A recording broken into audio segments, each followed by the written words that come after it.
Terminator is going to be, of course, George Benton, along with the legendary Lou Duva. So Duva with his back to you, George Benton just outside the ropes. So you talk about if experience in your corner is worth anything, he's got a ton of it over there right now.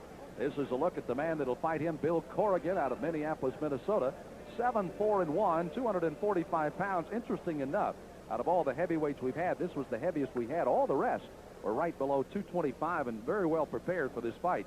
Corrigan comes in. Matter of fact, I saw him slumped in a chair and sound asleep out just before playing a little of the cards on the outside, but he was sound asleep in the lobby here of the hotel. So he's well rested, to say the least. I hope he wasn't preparing for the fight.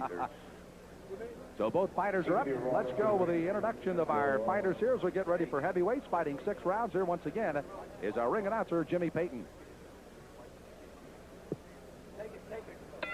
Ladies and gentlemen, the next bout of the afternoon, 6 rounds in the heavyweight division. Introducing first, in the blue corner, he weighed in at 245 pounds. He has a professional record to his credit of 7 wins, 4 defeats, 1 draw, and 5 by KO. From Minneapolis, Minnesota, welcome Bill Corrigan. And introducing, in the red corner, he weighed in at 220 pounds. He has a professional record to his credit of 11 wins, no defeats, and 10 by KO. Fighting out of Samoa, let's welcome David Tua. 6 rounds of boxing in the heavyweight division. Corrigan goes one way, David Tua the other way. Tua will be in the blue trunks, while the green of Bill Corrigan here in our ring, Corona Extra. Bringing you our heavyweight explosion today from the new Aladdin Hotel Casino. As you see, Jay Natty is our referee for this fight, and they're ready to go. They're set for 6. And let's see how the Terminator comes out in a big hurry here. Terminator, a 1992 Olympic bronze medal winner for New Zealand, is Tua. And he comes out promptly here as Corrigan tries to backpedal away. Good arsenal of punches by Tua the 2 times we've seen him fight here so far, Bob. Oh, geez, you know, he's been down training in Houston, and I've seen him in the gym, and, you know, the biggest problem that Lou's having is keeping some sparring partners. This guy, I mean, he puts them to sleep. Tua with an amateur record of 84-5, 72 of those wins by knockout. And that's in 3-round amateur boxing, where, you know, safety is very important. I mean, this kid is just naturally heavy-handed. Lou Duva saw him over there in Barcelona and fell in love with him. Tua, interesting enough, has a dream, and of course, when you're looking at him 5'11" and the way he's built at 220, it would be the elusive dream, to say the least, and that is to be the first NBA basketball player from Samoa. I don't think that is going to be a dream he will obtain. Heavyweight championship of the world, maybe that's in his arsenal somewhere. It's a lot closer. But he's you know, he's taken his time here, David, too, a little bit. And he's landed a good right hand at Bill Corrigan's body, which I don't think Lou and Georgie Benton, when they were sizing up Bill, they could miss that. He's carrying a few extra pounds around his midriff. By the way, I wanted to tell a story, but I wanted to make sure that David Tua was way across the ring. By the way, they used to call him a sissy when he was growing up. As a matter of fact, his sister bloodied his nose, and he even would hide from his dad when he suggested doing a little sparring. Well, that seems like 100 years ago for this 21-year-old. He's come a long way. He's a tough customer in the ring now. Junior Jones has got a similar story. You know, the great bantamweight out of New York. His sister used to force him to fight. Tua again has been somewhat toying here. Corrigan trying to back him up with a lead right hand. Hasn't thrown much of the left jab. Tua again hooking with the left and right hand. George Benton, by the way, leaned into his ear just before the first round started. You almost had a feeling he told him, just go out, let's work a little here in the first round and see what we can get away with in round 2. And unless something happens in the first round, don't worry about it. Just go out and test him out here. Well, that's just what he's doing. He's relaxed in there, but this is good because he was such a bundle of energy when he first got started. You know, he came in with reckless abandon. You can see what a year and a half in the gym with George Benton and Lou Duva have done for this kid.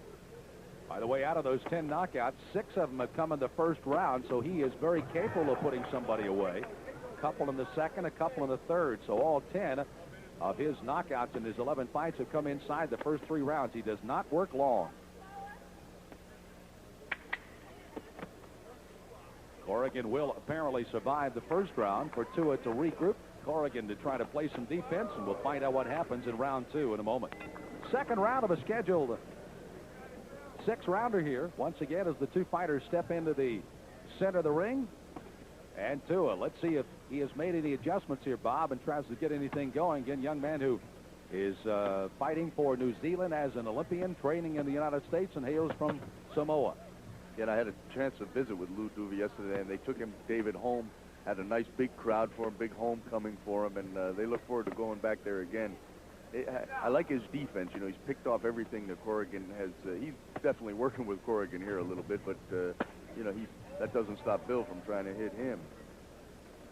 He's parrying his shots. He's working good, and coming in there looking for a clean shot to put Bill Corrigan back to where you saw him yesterday, Sam. Yep, sound asleep in a chair out in the lobby here at the Aladdin Hotel. You see how good Tua goes to the body. I mean, he hooks that body as well as anybody. You can already see some redness, and now he comes upstairs with a headshot. He's another example of a short fighter that, you know, uses his height to his advantage. Ooh. Oh, big punch, and Corrigan staring at the ceiling. He will not make it up for this one. Corrigan's going to be out, and he's going to be stopped here. As the referee, Mr. Natty, says, no, it is over in round number 2. Rightfully so. Well, Corrigan, when he fell almost straight backwards, was looking straight at the ceiling, and he really took a shot from David Tua. And now there's concern as the doctors are in the ring and looking at Corrigan as Tua has picked up now his 11th knockout and his 12th victory. And there is Corrigan after he's been turned over. Did it. You can see the body, one going a little bit low. In those body shots it started to take, and it was a left hook. So the left hook is what finally put him down, and it was a wide sweeping left hook, and down goes Corrigan. This is a better angle of it. There it is. Boom. Got him right by the ear. 1 minute, 17 seconds of the second round. Winner by knockout, David Tua. So David Tua still undefeated now, 12-0 with his 11th knockout. And this young Olympian starting to really make some noise under the tutorship of George Benton along with Lou Duva. And Bob Spagnola is up in the ring. We'll be getting some conversation from Tua. Hey, David Tua, how do you feel after that? Nice sweeping left hook. Yeah, well, first of all, you know, thank the good Lord, you know, for watching over me. You know, mentally it was meant to be a hard fight, but thank God for looking over me. Yeah, you know, I stick to the game plan that George and Lou Duva got me doing. All I got to do is just take my time, pick my punches, and just be sharp and just be alert. And I'm very happy the way things are working out. Yeah, I've watched you in the gym in Houston and everything. You seem like you're calming down, and, you know, you worked this guy, walked him around a little bit before you really landed your power shots on him. Well, you know, if you go out there trying to look for the big shots, you know, you're leaving yourself open for the other guy to hit you. All you got to do is just be sharp, stay alert, you know, counter punch, and just listen to the corner. That's the most important thing. Excellent work. How do you feel, Lou? Oh, he's coming along real well. You know, we've been trying to give him defense. We're getting him bobbing weave. We're giving him a little Rocky Marciano style, you know, and press the guy and go. I want to turn him into a good body puncher. He's starting to. He's a good pupil. He's learning real well, and this kid's going to be camp someday. What do you think you'll do with him next? Do you have anything on schedule? Yeah, well, we want to come back and fight over here. You know, we wanted to beam over to New Zealand, especially, and I'm looking to move the guy as quick as we could, move him up into contention, and I think sooner or later he's going to be recognized. He's got another year ahead of him. Sure. Take your time. All right. Well, congratulations, fellas. Good job. Back to you, Sam. Thank you very much, Bob Spagnola, and another short day's work again by David Tua. And here was the end.